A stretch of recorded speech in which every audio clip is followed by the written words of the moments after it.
Bismillahirrahmanirrahim. Alhamdulillahirabbil alamin wassalatu wassalamu ala Rasulillah wa ala alihi wa sahbihi ajmain, amma ba'd. Para pemirsa Al Furqan TV yang semoga selalu dirahmati oleh Allah Subhanahu wa taala. Saat ini saya sedang berada di lereng Gunung Uhud bersama teman-teman. Alhamdulillah pagi yang cerah di Kota Madinah. Di belakang saya mungkin kelihatan ya. Sana mungkin jarak sekitar 3 atau 4 km adalah Masjid Nabawi. Jadi ini adalah Gunung Uhud yang mungkin kita semua sudah tahu.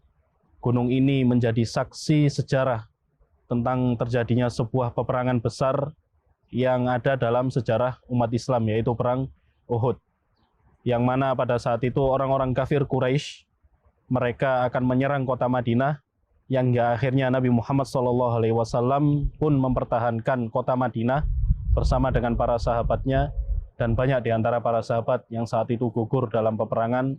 Semoga Allah Subhanahu wa taala merahmati dan mengampuni dosa mereka semua dan masukkan mereka ke dalam surga Allah Subhanahu wa taala.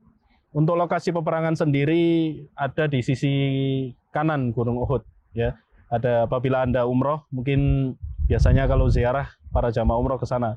Yang di sana ada tempat namanya Jabalur Rumat, yaitu sebuah gunung yang mana saat itu para sahabat yang diperintahkan oleh Nabi Muhammad SAW untuk tetap berada di Jabal Rumat itu, sebuah bukit Rumat.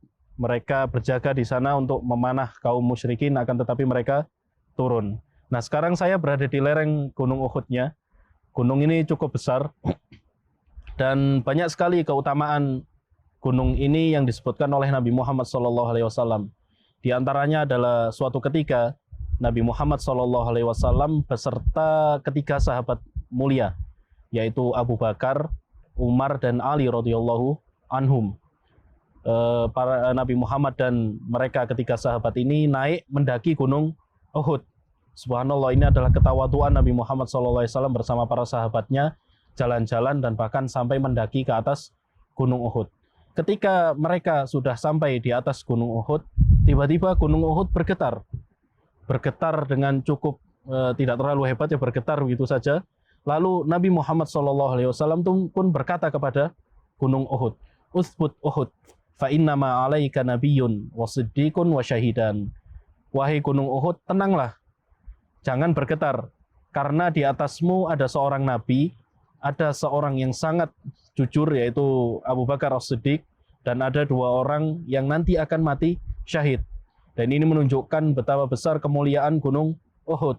Dikatakan oleh para ulama, diantaranya adalah Imam Ibnu Hajar Al-Asqalani, menjelaskan tentang mengapa kok Gunung Uhud sampai bergetar, seakan-akan gempa. Beliau berkata bahwasanya Gunung Uhud bergetar karena saking senangnya dan cintanya dia kepada Nabi Muhammad SAW, hingga akhirnya dia pun bergetar. Subhanallah. Ya, jadi benda mati ya, atau istilahnya gunung bisa bergetar ketika didatangi oleh Nabi Muhammad SAW. Dan ini juga membawa kita kepada hadis lain yang disebutkan oleh Nabi Muhammad SAW tentang keutamaan dari Gunung Uhud. Suatu ketika Nabi Muhammad SAW bersabda kepada para sahabatnya, "Uhudun jabalun yuhibbuna wa nuhibbu."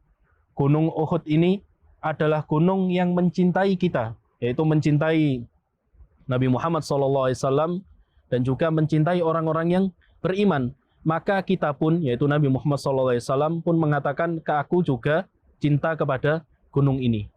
Jadi ada satu faedah yang sangat besar dari bisa kita ambil, bisa kita petik dari hadis Nabi Muhammad SAW ini. Bayangkan, hanya sekedar benda mati yang mana Allah Subhanahu wa taala menciptakannya tanpa diberikan akal atau tidak ada perasaan, tapi ketika ia didatangi oleh Nabi Muhammad SAW, maka gunung ini bergetar saking cintanya. Bahkan Nabi Muhammad SAW sendiri menyatakan bahwasanya gunung ini adalah gunung yang mencintai Nabi. Maka kita, wahai kaum muslimin, orang-orang yang beriman, yang diberikan akal oleh Allah Subhanahu wa taala, kita memiliki perasaan, yang kita diberikan anugerah oleh Allah Subhanahu wa taala berupa iman yang tertancap dalam dada kita, maka seharusnya kita menjadikan cinta kepada Rasulullah SAW atau bahkan cinta kepada Allah Subhanahu wa taala adalah nomor 1. Masa kita kalah dengan sebuah gunung? Masa kita kalah dengan benda mati? Kita adalah makhluk yang dimuliakan oleh Allah Subhanahu wa taala, maka kita harusnya menjadi makhluk dan menjadi hamba yang paling cinta kepada Allah dan kepada Rasul-Nya. Tinggal satu pertanyaannya, bagaimana kita membuktikan cinta kita kepada Nabi Muhammad SAW. Tidak hanya sekedar ucapan, tidak hanya sekedar merayakan hanya sekali dalam 1 tahun, ya, dari 1 hari merayakan sekali saja dan sudah menyatakan saya orang yang paling cinta kepada Nabi. Tidak demikian. Cinta kepada Allah Subhanahu wa taala dan cinta kepada Rasulullah SAW buktinya dengan mengikuti sunnah petunjuk Nabi Muhammad SAW, menjauhi larangan-larangan Rasulullah SAW. Allah Subhanahu wa taala berfirman, "Qul in kuntum tuhibbunallah fattabi'uni yuhibbukumullah wa yaghfir lakum dzunubakum."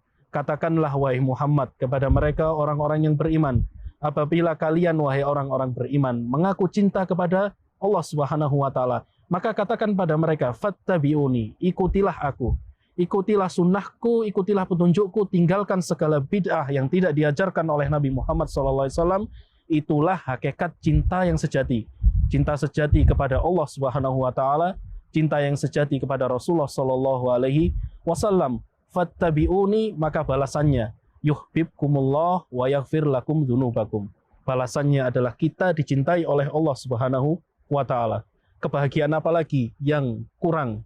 Kebahagiaan apa lagi yang lebih besar bagi seorang hamba ketika ia sudah dicintai oleh Allah Subhanahu wa taala? Yang kedua, kata Allah Subhanahu wa taala, wa yaghfir lakum dzunubakum, dan Allah akan mengampuni dosa-dosa kalian. Sehingga sebagai renungan bagi kita semua, wahai pemirsa Al-Furqan TV yang semoga dirahmati oleh Allah Subhanahu wa taala, agar kita senantiasa menjadikan cinta kepada Allah Subhanahu wa taala sebagai hal yang jadi tujuan utama kita di hidup kita ini. Kita bagaimana caranya agar meraih cinta Allah Subhanahu wa taala dan cinta Rasulullah SAW. Sampai di sini mungkin ceramah singkat yang bisa saya berikan. Semoga yang sedikit ini bermanfaat. Tak lupa saya doakan kepada seluruh kaum muslimin agar dimudahkan oleh Allah Subhanahu wa taala untuk melaksanakan ibadah haji dan ibadah umroh, sehingga bisa mengunjungi beberapa tempat yang mana tempat-tempat bersejarah dalam Islam, yang mana bisa menambahkan iman dan ketaatan kita kepada Allah Subhanahu wa taala. Wassalamualaikum warahmatullahi wabarakatuh.